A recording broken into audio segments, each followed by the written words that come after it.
All right, my name is Matthew Logan. I'm going to be walking you guys through how to do the Poiseuille flow simulation in ANSYS for Dr. Ozbay's fluid mechanics class. This is for project 1. So first, what you want to do is open up your workbench, your ANSYS workbench. As you can see, I've already got my initial project in here, so I'm just going to walk through it again, walk through the steps. So first, you want to come over here to this fluid flow fluent tile and click and drag into the workbench space. You can name it if you would like, but it's not necessary. All right, so single click on geometry.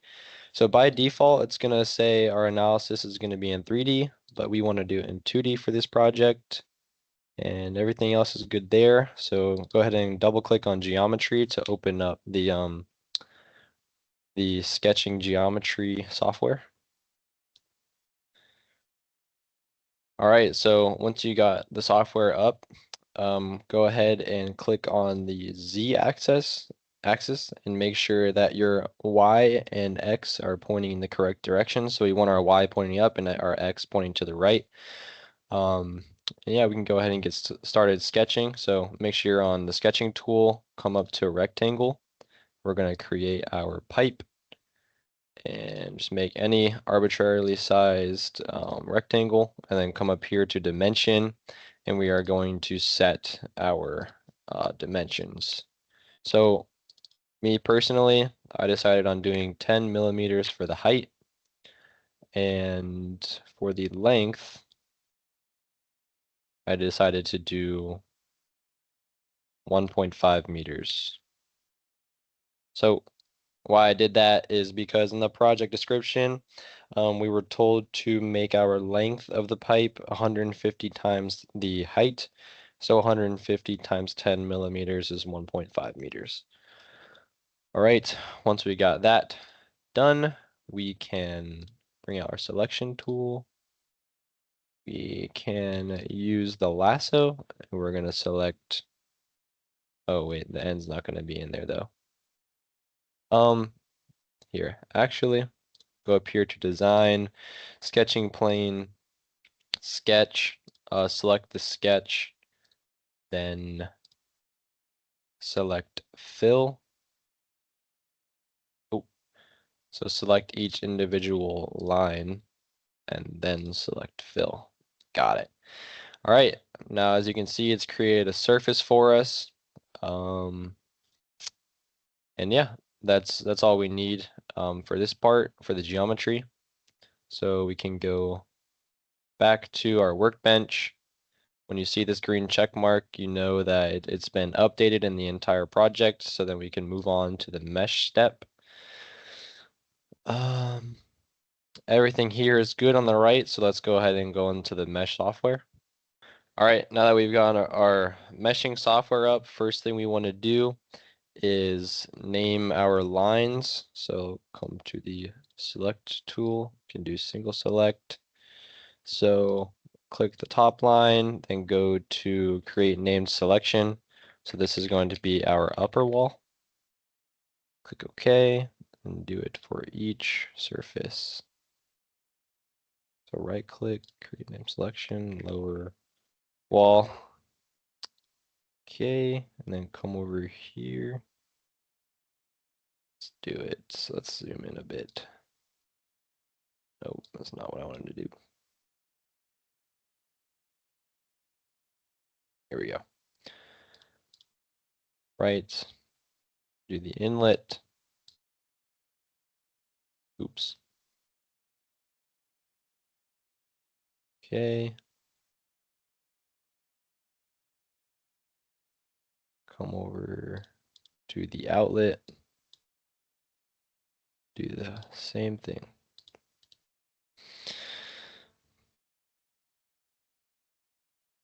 Okay. All right, now that we've got all of our lines named now, we can go ahead and start creating our mesh.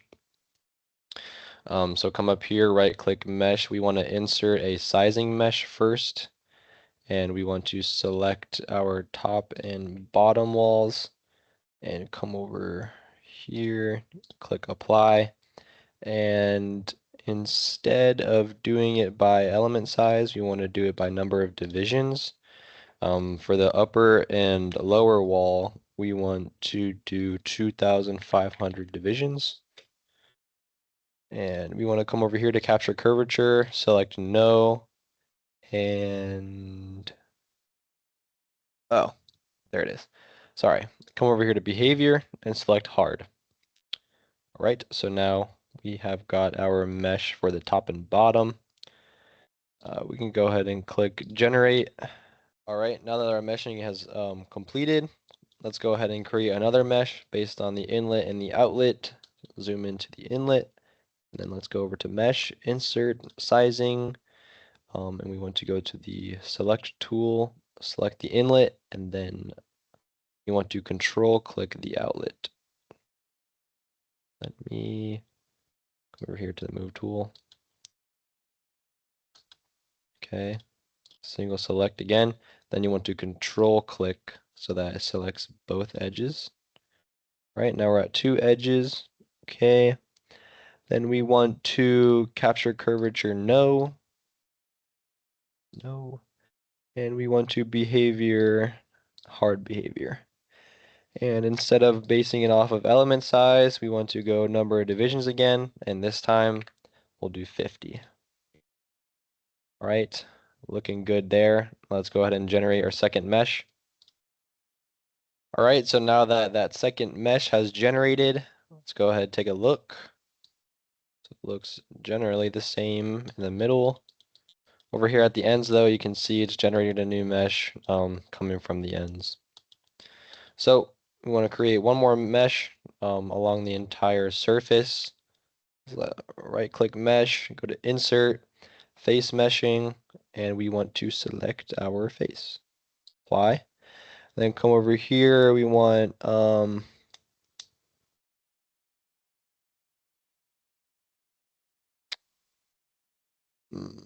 everything is good here. We can go ahead and just generate.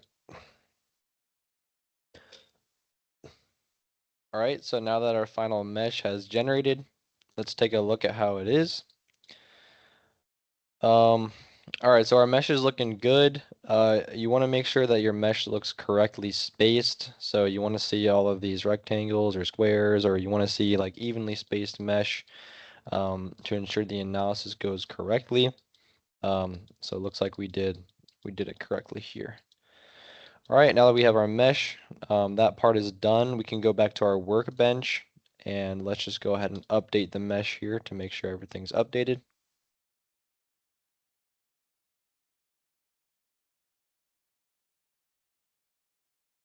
Alrighty, you got the green check mark, you're fine. Now we can go to setup and personal preference. Let's go to double precision. And yeah, let's go ahead and go right into the setup. So double click on that. If you didn't select it over here, you can go into this little pop-up and select double precision. And we want a singular solver process. Let's go ahead and start. Alrighty, once you got your setup window up, you'll see it automatically generates this little visual here for us for the analysis that we're going to be doing. So we want to come over here to the left and we want to go to models. We want to go to this viscous SSTK omega and it'll pop up this little page and we want to select a laminar flow. So that is the type of analysis we are doing. We want to do laminar flow. And then we want to go to our results. Let's change our residuals. This again is like a bit of a personal preference, but it will make our results a little bit more accurate. Just change all of them if you would like to 1e to the -6. Right, and then we want to come over here and set our material. So let's go fluid, air, double click on it, it will pop up this window. And we want to change our density. The density that I chose is 1, and our viscosity is going to be 1e to the -4th. Or I mean, that'll work, or 0.0004.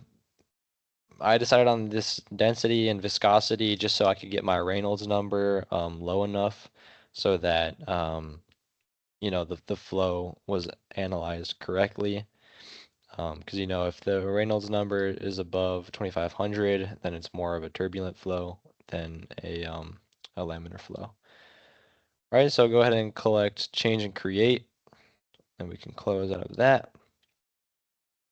And then next we want to go to cell zone conditions. Check in here, check in the fluid. Let's just make sure that our is correctly selecting air. Right, apply, and we can close out.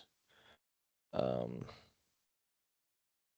right, then we can go to reference values, which is right here. Double click on that. Let's say compute from the inlet. So you want to make sure everything's coming in from the inlet. Area 1, density 1. You want to make sure everything was entered correctly.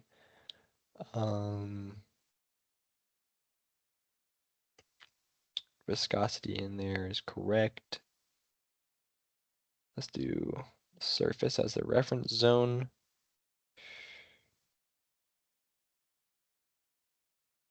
Right, everything looks good here. Let's go into our boundary conditions then. Let's go to the inlet. And for the Poiseuille flow, we want to make sure we have a velocity coming into the pipe. And yeah, click apply. And then we can close. Let's go to our interior. Oh, not in there. Let's go to our walls and set our boundary conditions in there. So we want a stationary wall for the Poiseuille flow, and we want to make sure we have a no slip condition. Right, so everything is good there. Let's just double check the lower wall, or the upper wall as well, I mean.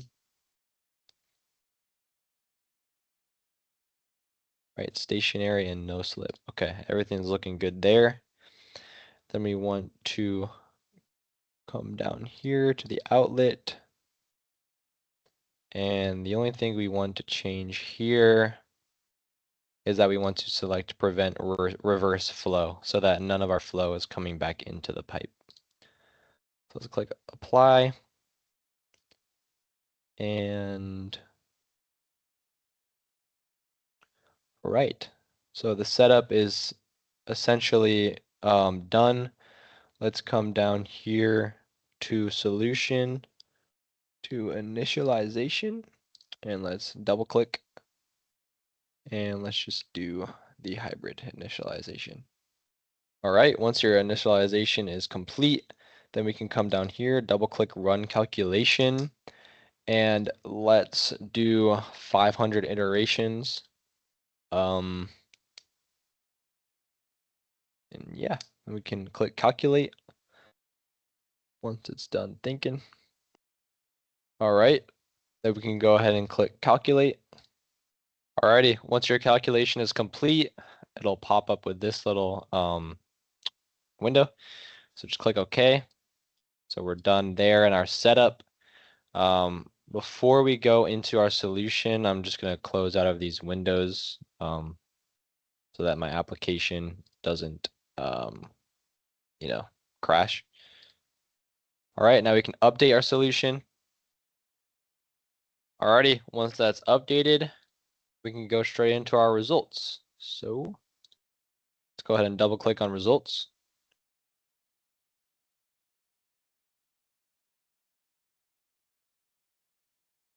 Right, and then this window will pop up. Let's just go ahead and go to our z-axis and get right into it. So first, I want to define some locations for analysis.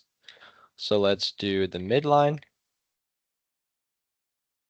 Midline, okay. And so our midline will be at 0.075 because our total length is 1.5 meters, and our y coordinate will be 0 to 0.01. Let's turn it to 100 samples.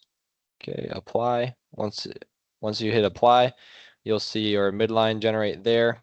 Yeah, looks correct. All right, then we want to go ahead and make another line. This will be our outlet. And we want to do our outlet, but if you do the exact length of the pipe, it will mess up your results. So let's do very, very close to the end of the pipe. 4999. So very close. And let's do 0 to 0.01 with 100 samples again. Click apply, and you'll see your line generate right here. So let's see how close we are to the outlet. All right, very close. That's good. All right, then we also want to define a developing flow region. Developing flow. Okay, and for that, for now, we'll define something very close to the inlet so that we can analyze the flow as it's still developing. And our points again for the height will just be that 100 samples. And let's apply. All right, so zoom out and come over to where that line is. As you can see, it's very close to the inlet. When I was simulating it originally, the flow develops very quickly, and it develops before the midline, so we need an extra point of analysis for this. All right, so then we can generate our contour.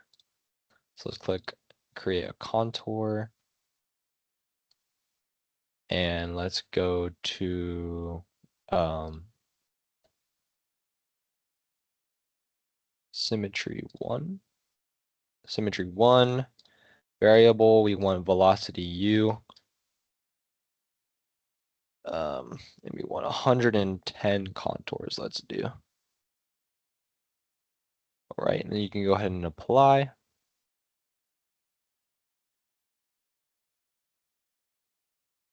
All right, and here's our velocity contour. So right off the bat, you can see this blue to green area. That's going to be our boundary layer. And this red area is where the flow is at its fastest velocity, or its greatest velocity. So just a little bit of cleanup. You can see our legend's a little bit in the way. So let's do, go to appearance. Let's go fixed, and let's do horizontal, apply. So that kind of cleans it up there for us. And then we can go into creating our chart. So come up here to chart. Let's create a new chart. And then once you name it, so this is going to be a velocity profile for Poiseuille flow. Okay. So let's define our data series. So we want to do the developing flow, and that location will be developing flow. And let's add a new one. Then we're going to do our midline. That's going to be at our midline line that we already defined. And then we want to do the outlet. And we are going to select outlet as well. All right, and let's go into our x-axis. We want this to be our velocity u. Everything else looks fine for that. Then let's go to our y. We want this to be just y. Then everything else looks good. Okay, so let's go to apply. And as you can see, it's generated our plot. just some general sanity checks. Our window should only be between y equals 0 and y equals 0.01. And then as well, you can only see two lines even though it's plotting three. So as you can see, midline is supposed to be blue, outlet's green. They're actually perfectly overlapping each other. So this means that our flow becomes fully developed and stays fully developed before the midline and until the outlet. So makes sense that they're overlapped because their velocity profile will be the exact same. That's why I decided to define a developing flow analysis point to make sure that you know we can track like the developing region and have like another point of analysis since our midline and outlet analysis are the exact same for Poiseuille flow. All right. So once you've got the chart generated, you want to click export and you can export it to a CSV file. That's where you can find the max velocity, and that's where you can find the height where the max velocity occurs, and tabulate the rest of your results. All right, so once you've gotten your chart generated and your data exported, you can do all of that analysis on the back end to find the max velocity and the location at with the max velocity. Excuse me. But there's one more thing that we need to do visually to complete our project. So come up here to the contour. We actually want to come over here to render, and let's make it a little bit transparent. Apply. Say 0.5. No, say 0.3 is good. All right, and then we don't want to show the contour lines because those can kind of be confused with the velocity lines. Let's also hide this developing flow line just for visuals. All right, so that is good. Let's actually go over here and do 0.2. Okay. All right, then we want to create some vectors. So the reason why we want to make the contour a little bit transparent is so that we can see our velocity vectors better, that they're more prominent. So for the project, we want to see the vector contour, and then we also want to see, or the velocity contour, I should say. And we also want to see the velocity vectors as well flowing through the pipe. All right, so once you're over here in this tab, you want to do it on our entire surface. Vector is good, reduction factor is good. Let's do a reduction factor of about 1.3 for now. Keep it velocity and make sure your projection is none. Let's come over here and make our symbol size a little bit smaller. All right, let's click apply. So yeah. All right, so these vectors just essentially help you visualize how the flow goes through the pipe. So as you can see, it's developing through here, then it converges, and then once it's fully developed, it's just, straight through the pipe. All right. Right, everything looks good. And the reason why you want to make your symbol size a little bit smaller is because if you keep it at 1,